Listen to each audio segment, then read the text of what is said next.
যখন অন্ধকার, ঘুটঘুটে অন্ধকার, নিকশ কালো কবরের মধ্যে সাদা কাফন পরে মানুষ যাবে, তখন সাদা সাদা আর কালা কালা গানের আসল মর্ম উপলব্ধি করতে পারবে।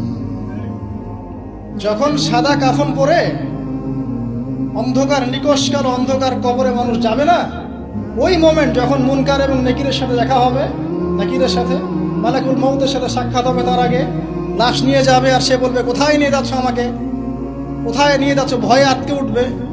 মালাকুল মউতের চেহারা দেখেই ভয়ে আটকে উঠবে।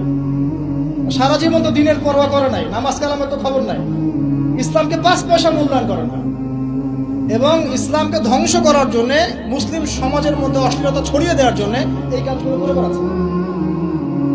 যখন এই অবস্থা তাদের হবে, কবরে প্রশ্নগুলো করা হবে এবং হাতুড়ি দিয়ে পিটানো হবে, 70 গজ মাটির নিচে যখন আত্মা যাবে সিজ্জিনে, তখন বুঝে আসবে কোনটা সাদা ছিল আর কোনটা কালা ছিল।